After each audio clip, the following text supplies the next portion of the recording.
Se você gosta de histórias que te prendem do início ao fim, se inscreva no canal agora. Você não vai acreditar no que aconteceu nessa história real de um dos palacetes mais misteriosos do Brasil. Uma história de amor, ambição desmedida e uma ruína que ninguém poderia prever. 1881, Limeira, interior de São Paulo. No coração da cidade, ergue-se a primeira grande residência da região, um palacete suntuoso com materiais importados da Europa, mármore de Carrara nas escadas, adornos de madeira entalhada à mão nos tetos. Uma propriedade digna de imperadores. E, de fato, em 1886, o próprio imperador Dom Pedro II pisaria naqueles salões. Mas apenas 5 anos depois da visita imperial, o palacete seria tomado por credores. O homem que o construiu morreria arruinado. E nos anos seguintes, aquelas paredes testemunhariam transformações tão sombrias quanto inesperadas, porque o Palacete Levi não é apenas a história de uma construção, é a história de como o sonho de um homem se transformou no pesadelo de uma família inteira. Sebastião de Barros e Silva não era um homem qualquer. Neto do poderoso barão de Campinas, ele havia herdado a fazenda Itapema, uma das maiores propriedades cafeeiras da região. Na década de 1880, o café era ouro verde. As fazendas paulistas alimentavam o mundo e seus donos acumulavam fortunas inimagináveis. Sebastião tinha tudo: terras férteis, escravizados trabalhando em suas lavouras, prestígio social. Mas havia algo que o consumia. Sua esposa, Dona Gertrudes, vivia na fazenda longe do burburinho social da cidade, e Sebastião queria mais para ela. Ele queria que o nome da família Barros e Silva fosse lembrado para sempre. Queria uma residência urbana que fizesse inveja aos barões do café de São Paulo e do Rio de Janeiro. Queria construir um legado. Em 1881, Sebastião tomou a decisão que mudaria sua vida.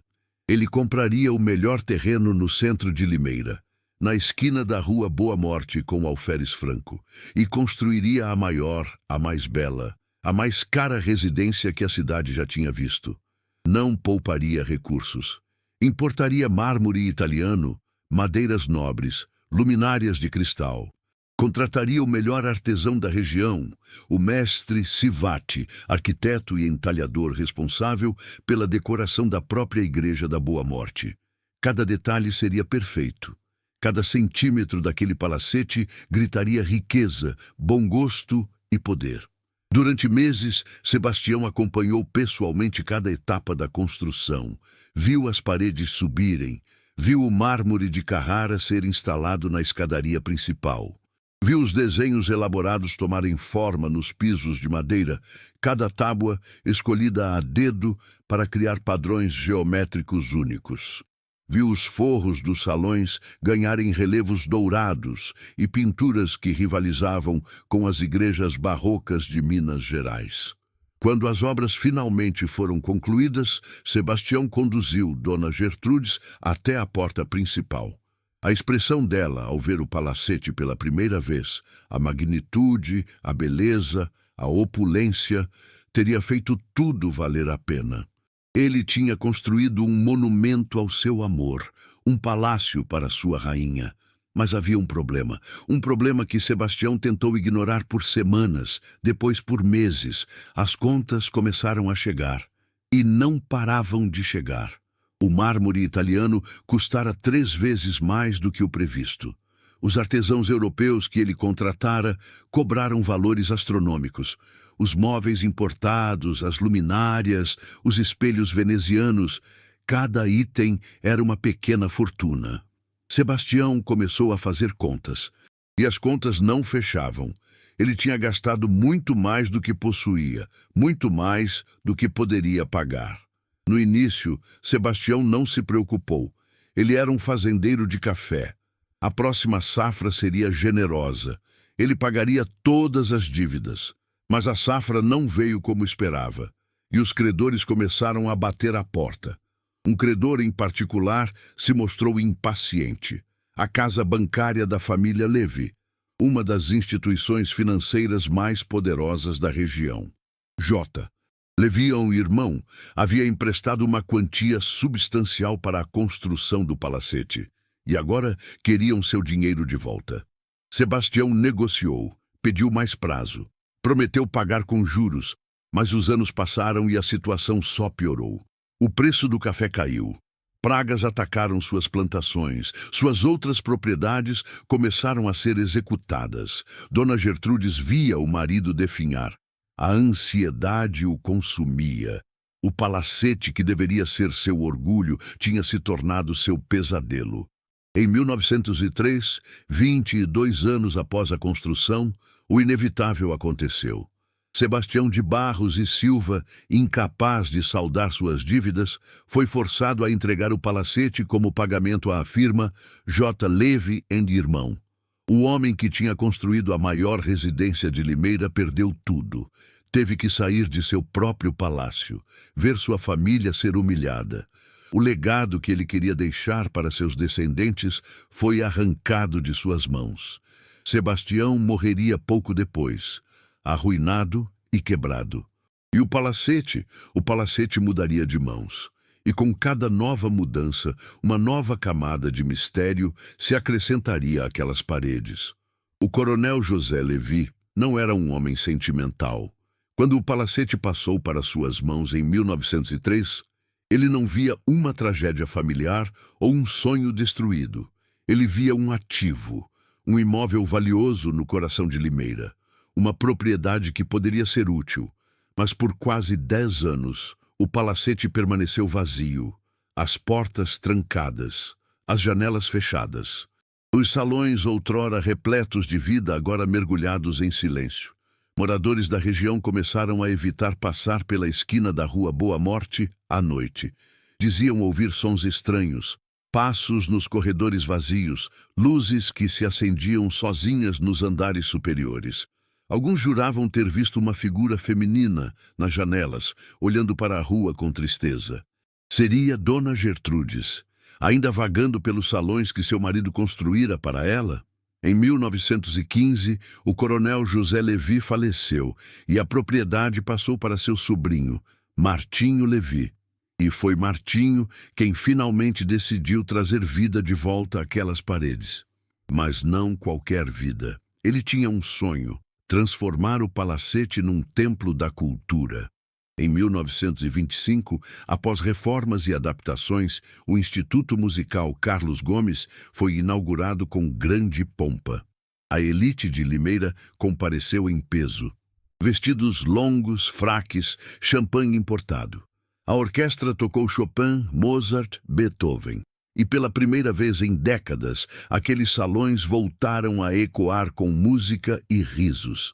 O Instituto se tornou rapidamente a melhor escola de música do estado de São Paulo. Pianistas, violinistas, cantores, todos queriam estudar ali. Saraus elegantes aconteciam regularmente.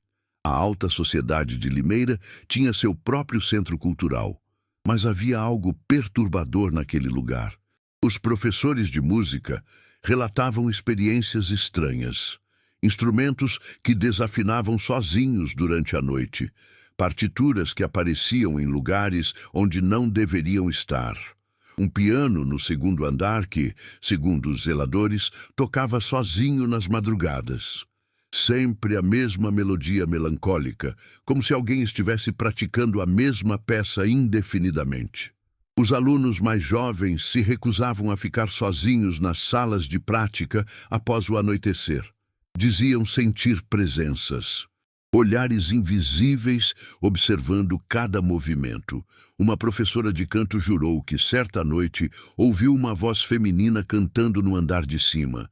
Mas quando subiu para investigar, encontrou apenas salas vazias e escuras. Martinho Levi tentou ignorar os relatos.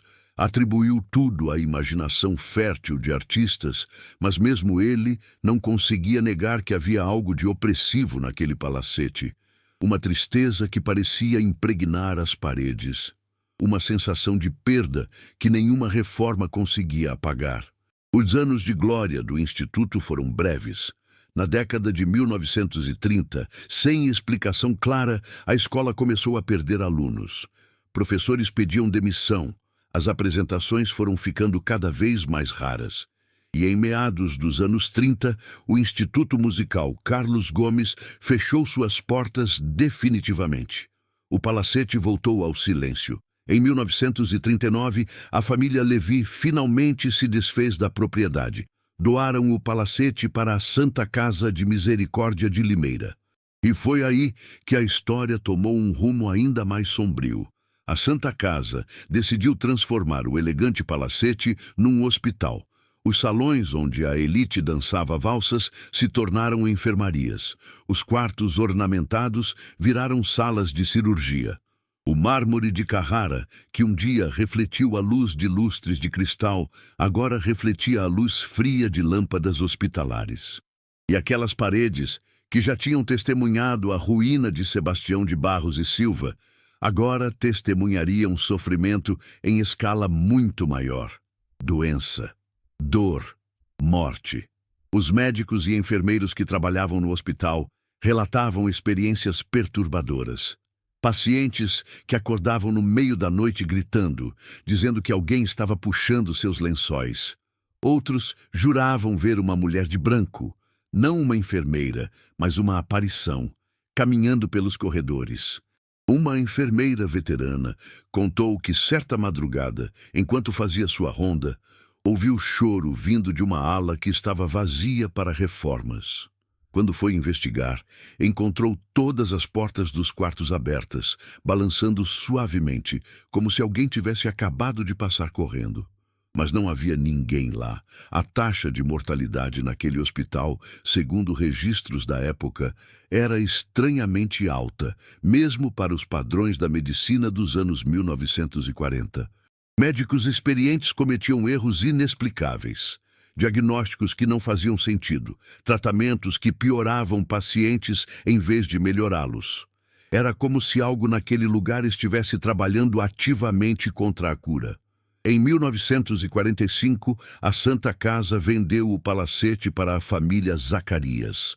O prédio deixou de ser hospital e passou a abrigar escritórios comerciais. Mas mesmo transformado em ambiente corporativo, os relatos não cessaram. Funcionários que trabalhavam até tarde se recusavam a ficar sozinhos no prédio. Seguranças noturnos pediam demissão após poucos meses.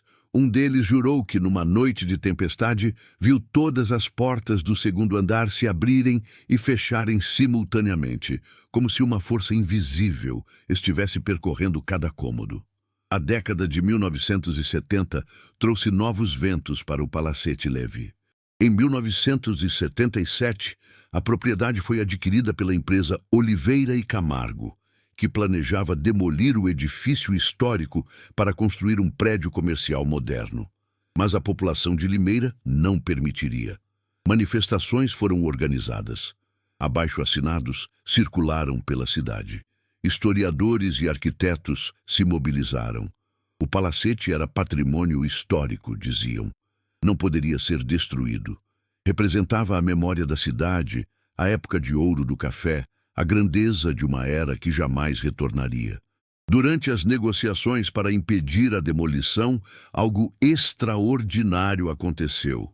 A equipe de engenheiros que inspecionava o prédio para avaliar sua estrutura fez uma descoberta perturbadora no porão. Escondida atrás de uma parede falsa, havia uma pequena câmara secreta. Ali dentro, encontraram objetos que ninguém conseguia explicar. Roupas antigas da década de 1880, uma caixa com joias de época, cartas amareladas escritas em francês e, mais perturbador, um diário. O diário de Dona Gertrudes.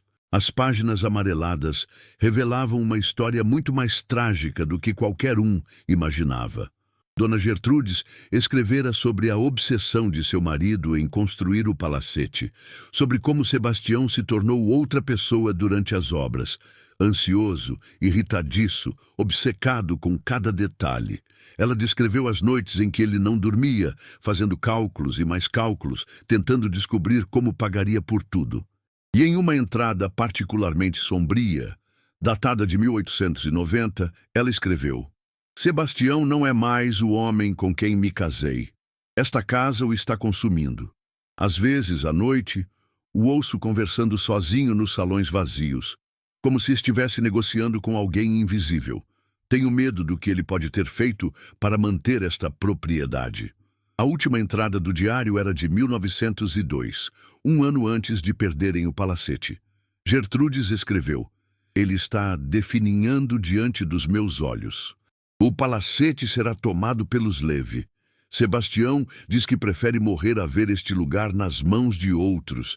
Temo que ele faça algo terrível. Hoje o encontrei ajoelhado na escadaria de mármore, chorando como uma criança. Ele murmurou algo que me gelou o sangue. Eu dei tudo, dei minha alma, e ainda não foi suficiente. Que negócio sombrio meu marido fez para construir este palacete? A descoberta do diário reacendeu o interesse público pelo palacete. Jornais locais publicaram matérias sensacionalistas. O palacete amaldiçoado de Limeira estampava a manchete de um jornal. A casa que devorou seu criador, dizia outro. Pesquisadores começaram a investigar a história do edifício. E quanto mais descobriam, mais perturbador tudo ficava. Documentos bancários revelavam que Sebastião havia contraído empréstimos com juros absurdamente altos, o tipo de negócio que apenas homens desesperados fariam. Havia também registros de que ele teria vendido terras da família por valores muito abaixo do mercado, como se precisasse de dinheiro urgentemente. E mais estranho ainda, testemunhos de trabalhadores que participaram da construção relatavam acidentes inexplicáveis. 3 operários morreram durante as obras. Um caiu da escada de mármore que estava sendo instalada. Outro foi esmagado por uma viga que se soltou misteriosamente. O terceiro simplesmente desapareceu e nunca mais foi encontrado. Em 1990, diante da pressão popular e do valor histórico indiscutível, a Prefeitura de Limeira desapropriou o Palacete Levy. Finalmente, ele seria preservado, restaurado, transformado em patrimônio oficial da cidade. Mas os problemas não terminaram. Os restauradores contratados para as obras relataram dificuldades inexplicáveis. Ferramentas que sumiam, materiais que se deterioravam da noite para o dia. Um dos mestres de obras sofreu um acidente grave ao cair da mesma escadaria, onde o primeiro operário tinha morrido em 1881. Ele sobreviveu, mas jurou nunca mais voltar ao palacete.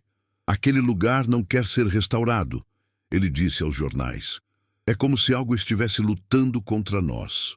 As pinturas originais do século XIX, quando finalmente foram descobertas sob camadas de tinta, revelaram imagens perturbadoras.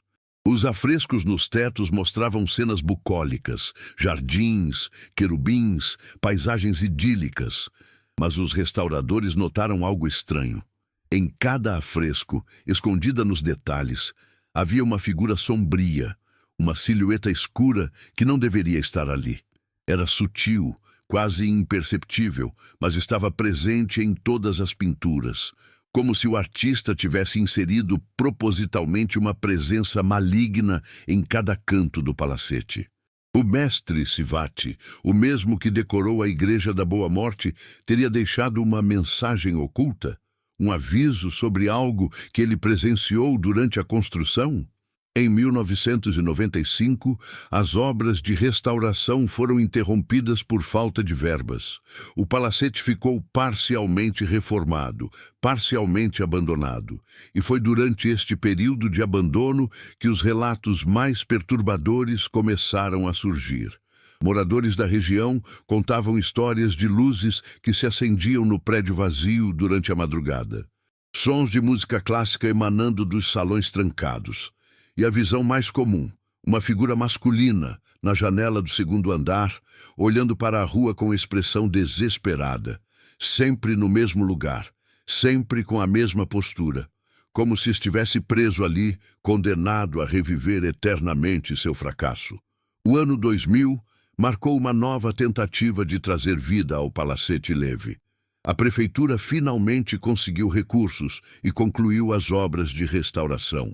O prédio foi transformado na sede da Secretaria Municipal de Cultura e passou a abrigar a Oficina Cultural Regional Carlos Gomes. Curiosamente, o mesmo nome do conservatório que funcionou ali nos anos 1920. Era como se o palacete estivesse destinado a sempre voltar às suas raízes musicais. Cursos de música, balé, teatro foram oferecidos gratuitamente à população. Exposições de arte ocuparam os salões históricos. Concertos aconteciam regularmente. Pela primeira vez em décadas, o palacete parecia em paz. Mas os professores e funcionários que trabalham ali até hoje contam uma história diferente. Em conversas reservadas, longe dos ouvidos da administração, eles admitem: há algo de estranho naquele lugar. Os professores de música relatam que certos instrumentos desafinam constantemente, especialmente os pianos. Técnicos são chamados, afinam os instrumentos perfeitamente, mas no dia seguinte estão desafinados novamente. Sempre nas mesmas notas, como se alguém estivesse tocando as mesmas teclas repetidamente durante a noite. Funcionários da limpeza se recusam a trabalhar sozinhos nos andares superiores. Uma zeladora, que pediu para não ser identificada, contou que certa manhã chegou cedo e encontrou todas as cadeiras da sala principal dispostas em círculo, como se um grupo tivesse realizado uma reunião ali durante a madrugada. Mas o prédio estava trancado. Ninguém tinha entrado. Em 2010, quando novas obras de restauração foram anunciadas com investimento de R$ 2 milhões, a imprensa voltou a se interessar pelo palacete. Foi quando um pesquisador da Universidade de Campinas, estudando a arquitetura cafeeira da região, fez uma descoberta que conectou todos os pontos. Ele encontrou nos arquivos da família Levi um documento datado de 1903, o ano em que Sebastião perdeu o palacete. Era uma carta que o coronel José Levi havia escrito para seu sócio, descrevendo a condição mental de Sebastião nos últimos dias antes de entregar a propriedade. A carta dizia: "O homem está completamente transtornado. Insiste que fez um pacto que não pode desfazer. Fala em vozes que o atormentam, dizendo que o palacete nunca será de ninguém além dele. Temo que faça algo contra si mesmo." Sebastião de Barros e Silva morreu 3 meses após perder o palacete. A causa oficial da morte foi registrada como colapso nervoso, mas rumores da época sugeriam algo mais sombrio. Alguns diziam que ele havia sido encontrado na fazenda Itapema, segurando um retrato de Dona Gertrudes, murmurando incoerências sobre o palacete. Outros afirmavam que, na noite de sua morte, moradores de Limeira viram luzes acesas em todas as janelas do palacete vazio, como se uma grande festa estivesse acontecendo. Mas quando a polícia foi investigar, encontraram apenas escuridão e silêncio.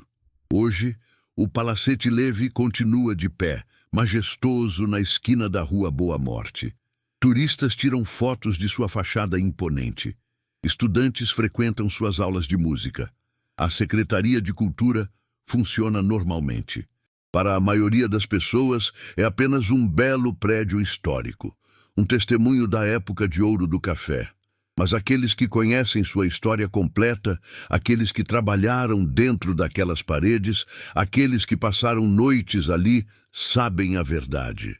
O Palacete Levi carrega consigo o peso de uma ambição que destruiu um homem, de um sonho que se transformou em pesadelo, de uma obsessão que talvez nunca tenha realmente terminado. Os registros mostram que cada pessoa ou instituição que tentou fazer do palacete algo diferente do que ele era, fracassou eventualmente. O Instituto Musical fechou. O hospital teve problemas inexplicáveis. Os escritórios comerciais não duraram. É como se o palacete resistisse a qualquer tentativa de apagar sua identidade original. A casa que Sebastião de Barros e Silva construiu para Dona Gertrudes. A casa que ele nunca aceitou perder. Pesquisadores paranormais que visitaram o local Afirmam que a energia ali é diferente de qualquer outro prédio histórico. Não é necessariamente maligna, dizem, mas é intensa, carregada de emoção, como se décadas de tristeza, frustração e arrependimento estivessem impregnadas no mármore de Carrara, nos entalhes de madeira, nos afrescos dos tetos. E a figura que moradores ainda reportam ver na janela do segundo andar? Um homem de meia-idade, trajando roupas do século XIX, olhando para a rua com expressão angustiada? Os céticos dizem que é apenas o jogo de luz e sombra, reflexos nas janelas antigas. A imaginação humana encontrando padrões onde não existem. Mas os que acreditam têm certeza. É Sebastião de Barros e Silva, ainda vigiando sua criação, ainda preso ao legado que o destruiu, ainda pagando o preço de sua ambição desmedida. O Palacete Levi sobreviveu mais de 140 anos. Testemunhou o auge e a queda do ciclo do café. Viu Limeira crescer de uma pequena cidade a um importante polo regional. Resistiu a tentativas de demolição, abandono, transformações radicais. E continua lá, sólido e imponente, guardando seus segredos, porque algumas histórias, por mais que tentemos enterrá-las, insistem em permanecer vivas. Algumas obsessões são tão poderosas que transcendem a própria morte. E alguns lugares, uma vez marcados pela tragédia, nunca conseguem se libertar completamente de seu passado. Você acredita que lugares podem carregar a energia das tragédias que aconteceram ali? Que uma obsessão pode ser tão forte que permanece mesmo após a morte? Deixe sua opinião nos comentários. Se você ficou até aqui, você é exatamente o tipo de pessoa que vai amar os próximos mistérios deste canal. Se inscreva agora e ative o sininho para não perder nenhuma história. E me conta, que outro palacete ou construção histórica do Brasil você gostaria de ver aqui? Comenta aí embaixo. No próximo episódio, o solar da Marquesa de Santos, a mulher mais poderosa do Império, seu palacete em São Paulo e o mistério sobre o que realmente aconteceu em seus últimos dias. Você não vai querer perder.